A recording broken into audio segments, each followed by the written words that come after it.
On the first Pentecost, the Spirit first appears like a violent wind.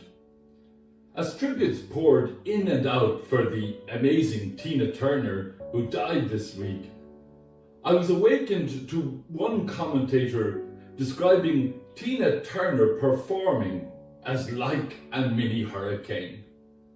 Then I remembered how Tina Turner, in an interview, once memorably said, "I want to breathe in the spiritual." The Irish priest Jim Muraku writes that the Spirit is the wellspring of all possibility, the restless pulsation of every moment of creation and of every desire in the human heart. It is the power of becoming that awakens every stir of imagination, wisdom, and creativity.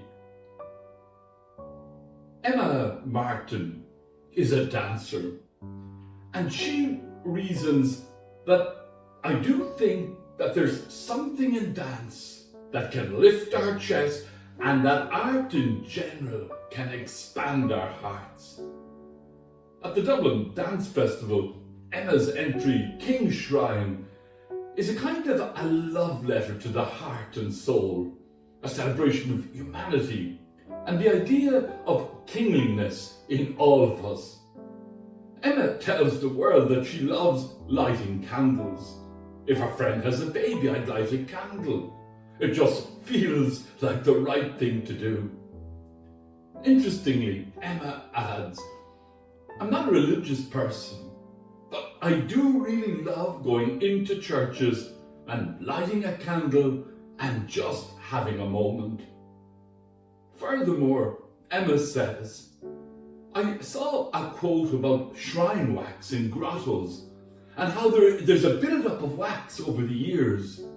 It is felt that all of that melted wax carries the potency of all the prayers and hope that were put into every single lighted candle."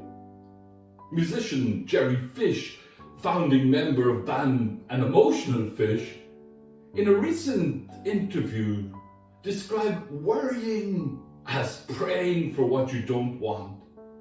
When asked does he believe in God, he replied, "I have faith in nature and respect the mystery of life.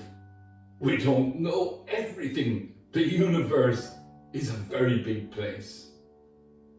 Writer Dara McKeown, who explores troubling memories about the Enniskillen bombing, in a recent interview shared his personal story and how in 2016, after a divorce and with his mind fraught, he found himself sitting a lot on park benches in New York.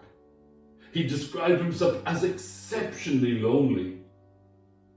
It was an 18-month stint volunteering at a hospice that turned things around and sparked new inspiration. At the hospice, he would sit with people a couple of days away from death. In 2017, he founded a peaceful space where race, age, and gender didn't matter. Sometimes the people Dara sat with would talk about their past. He would be there to hear their stories and also there when they went into a liminal state, halfway between life and death. Being so close to the end of someone's life made him reflect on what it is to be human. A few months into volunteering, he sensed that while holding a person's hand, they really would be in a different place. That led him to think about consciousness and how little we know about it. Dara now lives in County Clare in Ireland. He knows that I didn't value my culture that much when I was growing up in Ireland. But when he moved away, the beauty of the Irish language started to hit him. He found himself being drawn back to physical objects created by the Irish generations ago, literal touchstones to an ancient past. Dara says the thing about the USA that I was really surprised at, and I don't think people prepare you for, is there isn't any antiquity. He found himself looking for 8th century churches, realizing there's a grounded sense of solidity when you have antiquity around you. On his return to Ireland, he loved visiting standing stones and churches and realizing the human race and the human identity is like a river. It just flows on and on. In a book called Monsters, A Fan's Dilemma, the statement explored is that of hate the artist, love their art. It focuses on Roman Polanski, Woody Allen, Virginia Woolf, Doris Lessing, Picasso, Ernest Hemingway, and all the awful things that they did. The author quotes the poet William Empson, who wrote, "Life involves maintaining oneself between contradictions that can't be solved by analysis." Tina Turner used to sing a beautiful song with a powerful Pentecost theme. The song is called "Something Beautiful Remains." The refrain includes these words: "For every light that fades, something beautiful remains."